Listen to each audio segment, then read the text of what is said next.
Hey everyone, and welcome back to Exposed Scandalous Files of the Elite. I'm your host, Jim Chapman, and today we are back with the 7th installment in our Bad Teachers series. And I'm taking you to Oklahoma for this one, in the Wellston School District, to tell you the story of Emma Delaney Hancock and her alleged relationship with a 15-year-old student in her role as a substitute teacher.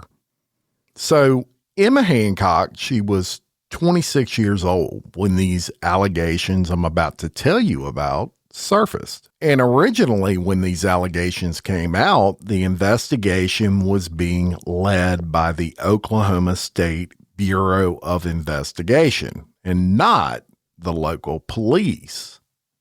Why, you may ask? Well, it was due to the fact that she was the wife of the Wellston police chief and the daughter of the town's mayor, if you can imagine that.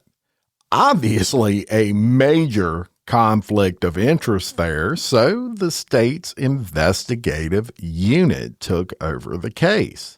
Physically, very attractive woman, long blonde hair, and like most of them we cover, beautiful. So let's get into what was alleged. Now, on November 3rd of 2022, a 15-year-old student's father receives a call from the principal of Wellston Public Schools, and he asked the father if they could meet to discuss some concerns that a teacher was having an inappropriate relationship with his son. Couldn't imagine getting that call. So the father meets with the principal, and the principal explains that a teacher reported to him that some students had brought up to that teacher the fact that the relationship was taking place. So the principal starts investigating this, and he tells the father, I have some surveillance videos of the hallways of the school building, and I want to show you something that's concerning. Now, they look at the surveillance videos, and in one of the videos, you can see the student go into the classroom where Miss Hancock was substitute teaching. At this time, it was lunchtime. She was in that classroom alone, and that student did not emerge from that classroom until 45 minutes later. So after viewing the video, the father goes home and he speaks with his son, and the 15-year-old tells the father that he and Hancock were, in fact, having a relationship. So the father tells his son to define what he considers a relationship. And the son states that he and the teacher would, quote, touch each other in a sexual manner. Then the student gets into specifics of what would happen at school, saying that the relationship initially started when Hancock and the student began communicating over text regarding a schoolwork assignment. Later, things escalated when on Snapchat, the student posted a picture of himself, and he didn't have a shirt on. He was in the baseball locker room for the baseball players. And Emma Hancock replies to that Snapchat by saying, are we sending half nude pictures now? So the 15-year-old does what probably most 15-year-old males would do when it's a beautiful teacher like this. The 15-year-old responds, I don't know, are we? To which Hancock replies, are you trying to get me to lose my job? And this is important, that reply, because that statement right there proves beyond a shadow of a doubt that Hancock knew the communication was inappropriate. Now, that may seem like common sense, and really it is common sense, but that statement right there clearly indicates she knew she could lose her job for communicating with him like that. There's no way she can deny that, right? So from there, Hancock sends the student a Snapchat picture of herself while naked in her bathtub. Then, the very next night, Emma Hancock sends the student a picture of herself naked, but she had a blanket covering her breast down. And the student, he responds with, "Move the blanket down." To which Hancock sends another picture showing her completely exposed breast with the blanket pulled below them. And then it got even worse. On October 25th of 2022, Emma Hancock sends a snap to the 15-year-old exposing both of her breasts and her vagina. And in return, the student sends Hancock a fully nude picture of him exposing his erect penis. And over the following week, Emma Hancock and the student send nude pictures and videos of themselves, even videos masturbating back and forth through Snapchat. Also during that particular week, on October 26th of 2022 to be exact, is when the two were alone in that classroom for 45 minutes that I told you about at the start of this one. And it's interesting to note that according to a lawsuit filed by the student's father, which I'm quoting from here, Emma Hancock arranged for this rendezvous with the student in that classroom by messaging another student on Snapchat and telling her to inform the teen to go to her room at lunchtime because she, quote, had something for him. But she also instructed this student to keep it quiet. So right there, with that student, I'm sure that raised an antenna that something ain't right if this teacher's wanting me to keep it quiet that this boy's going to his room.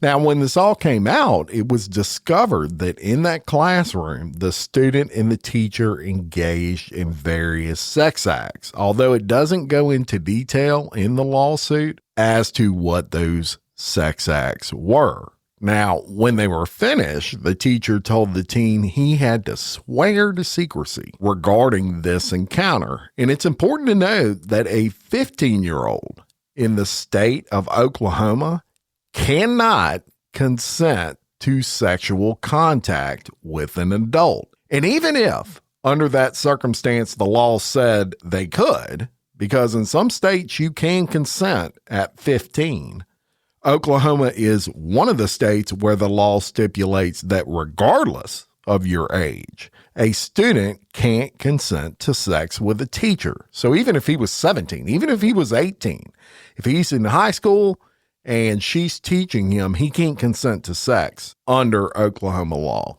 So on October 30th of 2022, Emma Delaney Hancock, she gets assigned as a substitute teacher in another class. During the lunchtime break, what do you think she does? She calls that student into that class and she allows the student to use her vape pen. After the student took a hit from the vape, Emma Delaney Hancock suggested they should, quote, make out. So they go to a more secluded area of the empty classroom, specifically the closet. And according to the lawsuit, Emma Hancock aggressively kisses the student. Now, Hancock then gifts the student a vape pen, a charger, and 2 or 3 vape cartridges, which, y'all, this would be considered a form of grooming that student. She's garnering favor with him, right? Gifting him things in an effort to build his trust and an effort to lure him in. And keep in mind, this is the chief of police's wife. Incidentally, she's got 2 young daughters at this time. She's also the mayor's daughter herself. Just a unique case. So we'll move on. On November 3rd of 2022, Emma Hancock gets assigned to sub again. And again, she has a student pop by her class at lunch and hit that vape pen. And according to the actual verbiage in the lawsuit, she kissed the student, putting her tongue in his mouth and sexually molested the student by rubbing his crotch area and upon his penis while having him grope her buttocks. Now, at one point during these instances, the student does what just about every student we have covered did. He tells a friend in 2 and 3 and 4, right? And one of those friends actually confronts Hancock about it and asked Hancock if it were true. So Hancock initially denies it to the student. And this was all given under direct testimony, mind you. She initially denies it, but then she admits to it and tells the friend she wasn't really concerned about it because, quote, they were not going to get caught, according to that student. But they did. So back to early November of 2022, when I started this story, the school, they're made aware of this by that other teacher who some students had told about this relationship, and they reviewed that surveillance footage. The dad talked to the son. He laid out the details and the investigation started. And as I told you, no normal investigation by any stretch. Chief of police's wife, mayor's daughter, and a mother, right? No doubt in no small part to the fact that she was in a privileged position politically due to who she was married to and the fact that her dad was the mayor. It took a while. I mean, you don't want to mess this one up if you're the investigators, right? On April 13th of 2023, she is arrested and she's charged with lewd or indecent proposals or acts to a child under 16, soliciting sexual conduct or communication with a minor by use of technology, and obscene or indecent writings and pictures. And it's important to note, these charges change over time. Typically, you'll see them get added to as more information comes out and as the investigation really hits a big, good stride. But at this point, they're just wanting enough to charge her. It's important to note that Emma Hancock, she knew it was coming, and she actually turned herself in upon being alerted that an arrest warrant was issued and it was approved by a judge. She was, in fact, fully aware they were investigating these allegations, and not just because her husband was the chief of police, but when the school found out about this way back in November of that prior year, they removed Hancock from the substitute teacher call list, and she was not allowed back on campus. So she knew this was coming at some point. Finally, she gets arrested and she bails out pending her trial. And in late October of 2024, that trial takes place. And wow, did some details come out during that trial. First, it came out that there were 2 8th grade students, and they told police she showed them videos. One of the videos was of the teacher kissing another woman, and another video was her pretending to perform oral sex on a dildo at a Halloween party. Some 20 witnesses testified on behalf of the state, and those witnesses included the student who had had the relationship with Hancock, his friends, his parents, those 2 8th graders who reported the video incidents, and 4 law enforcement agents. Now, by this time, Hancock was 28, and during the trial, she was going by her middle name, which was Delaney, and she actually took the stand in her own defense, and she denied the existence of any inappropriate relationship between herself and the 15-year-old student, and said they never sent each other sexual messages. She also said she did not show the 8th graders the videos. However, she did not deny their existence. She said instead that they were looking over her shoulder as the videos played. The state's witnesses, they all laid out the story of an alleged relationship between Hancock and the students that began on Snapchat. And throughout the trial, Hancock's defense team, as is their job, they attempted to cast doubt on the prosecutor's case by pointing out numerous times the student told his friends of his relationship with Hancock. And although multiple students told jurors that the student had flaunted his relationship with the substitute and showed them pictures and messages she had sent him, the student himself testified that he did not tell anyone about his relationship with Hancock until his father confronted him about it after meeting with that high school principal.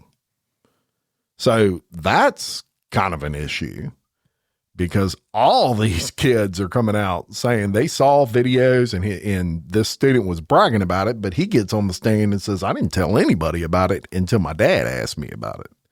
Now, Hancock's defense team, they recalled that student at that point because there's a discrepancy, right, between what these other students are saying and what he testified to.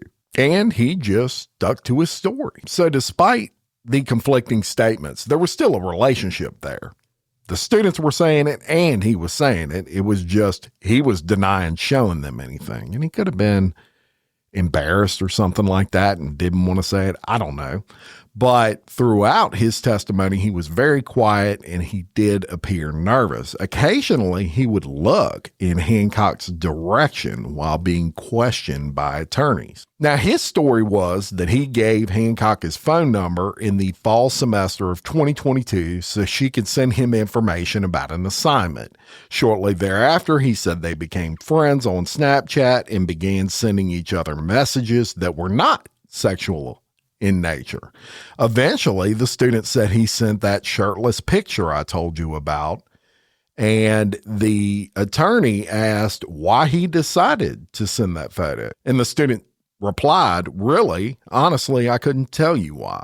All I can say is when I did send it, she snapped me back and said, are we sending half-naked pictures? So the attorney then asked the student if he was surprised by this response. And that's a good question to ask. I mean, you're talking about the chief of police's wife, and beautiful, gorgeous woman. And she responds back about, are we sending naked pictures now? And his response was kind of, because it was like, if she wasn't okay with it, she would have told me that she wasn't okay with it. So the student, in a way, maybe was testing her a little bit to see what her response would be if he sent a shirtless photo. Maybe he felt like she was flirting with him a little bit or something. That's just my thought process on it. But after the initial interaction on Snapchat, the student said the relationship did turn sexual. And as I told you, the student confirmed on the stand that between October 23rd and October 30th of 2022, the student said Hancock sent multiple nude photos and videos of each other, including a photo of his erect penis and that video of Hancock masturbating. Now, Hancock, she denies that any such images were shared, and unlike similar cases that I've covered, in this case, the Oklahoma investigation, the agents said no files were able to be recovered from Snapchat. The student said it made him uncomfortable to talk about the things that happened to his dad, as you would expect. He was quoted as saying, I was embarrassed and shaken really bad. I just was embarrassed because I felt like I was letting my dad down, like he raised me better than that. He was quoted as saying on the stand. So the student and both of his parents, they told jurors he transferred from that high school to an epic charter school for the rest of his sophomore year. That was the name of it. And the entirety of his junior year. Both parents said the events had a major impact on their son. His father told jurors he gets depressed. He decided he was going to go back to Wellston High School, which was the high school in question here, this year. And my wife was just talking to him probably about a week ago, and he says it's just not the same. And it got even crazier. During the trial on day 2 of the testimony, before the jury had entered the courtroom, the assistant DA by the name of Rachel Thompson walks over to the defense table and she tells Hancock and her counsel that the prosecution had just found out about another alleged inappropriate incident between Hancock and a student. According to Thompson, one of the students set to testify that day, get this, had revealed that she was once asked to accompany Hancock to get her nipples pierced. So after a short back and forth between the lawyers, the judge ultimately barred prosecutors from bringing up that alleged incident in front of the jury. Prosecutors said they had wanted to use the situation as further evidence that Hancock lacked boundaries with her students while substitute teaching.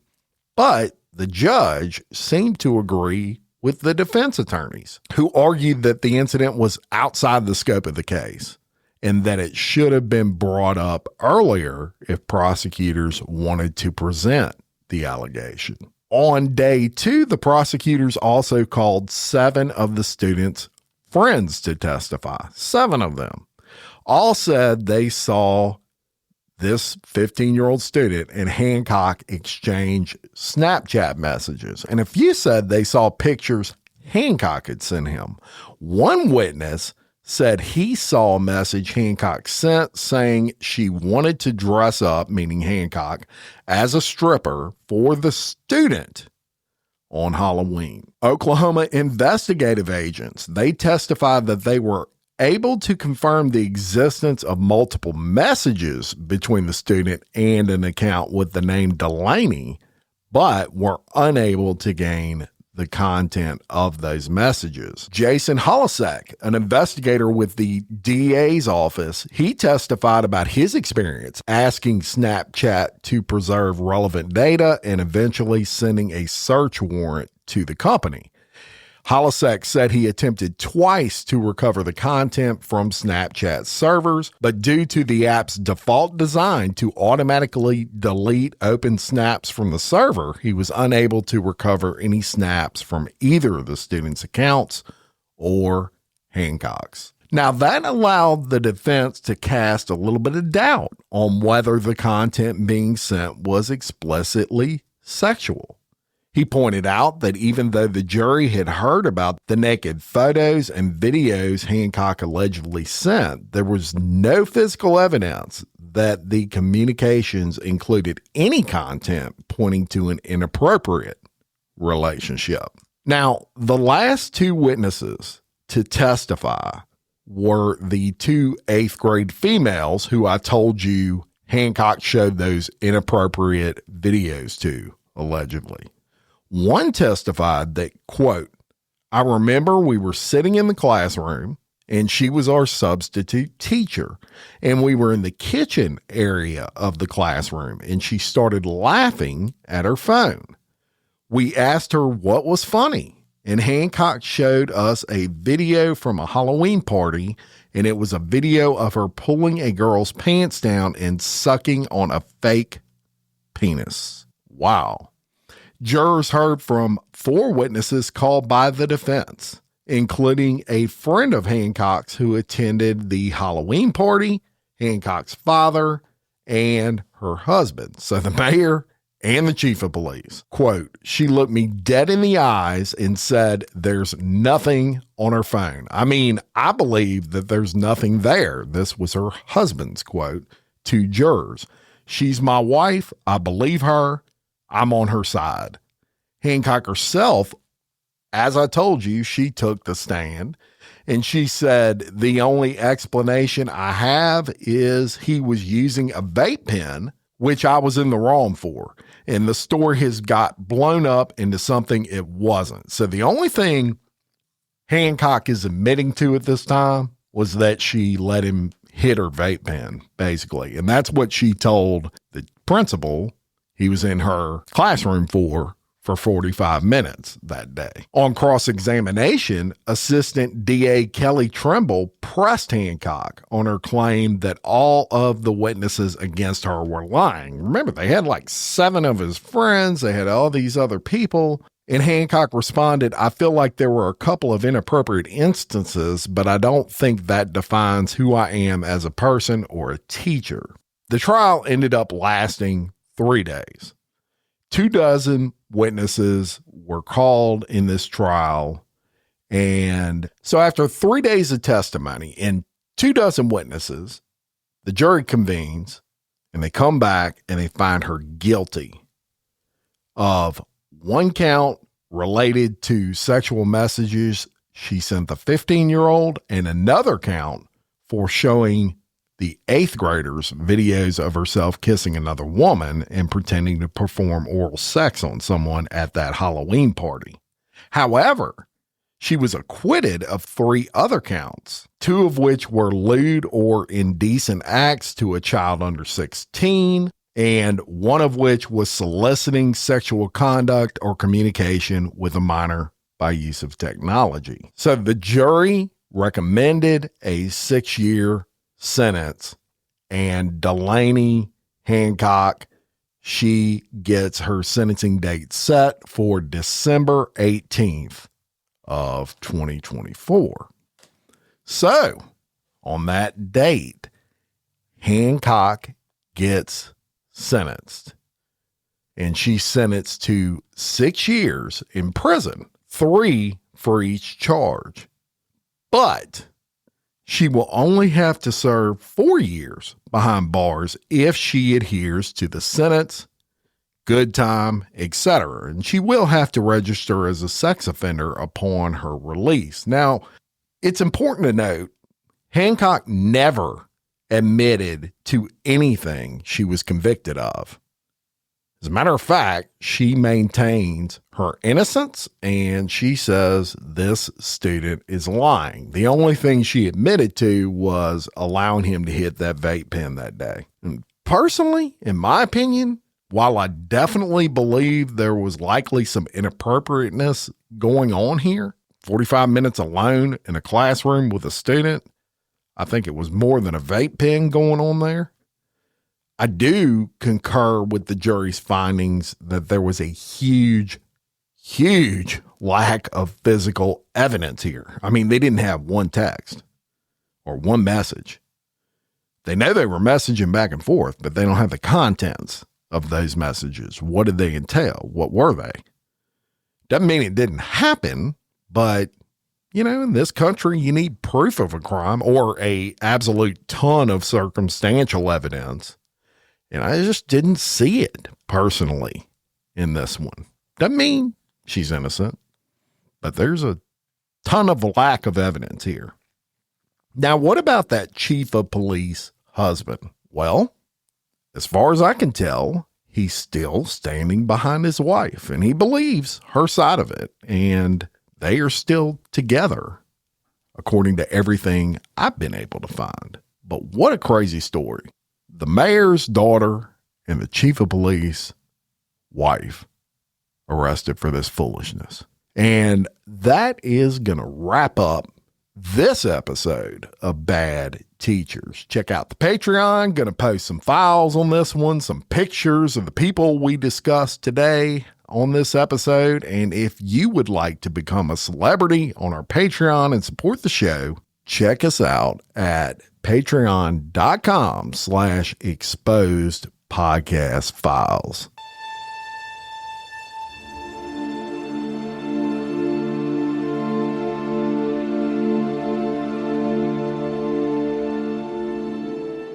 And tomorrow we got another Murdaugh headed your way. And this time we're checking out the testimony and breaking it down for you of Buster Murdaugh. So you're going to want to check that one out. Of course, next Tuesday, it's another installment of War Machine, and we're going to cover the testimony of Christy Mack. Finally getting to her testimony. You're going to want to check that out. It is absolutely shocking. And another episode of Bad Teachers headed your way next Wednesday. And until next time, for Exposed Scandalous Files of the Elite, I'm your host, Jim Chapman. Much love.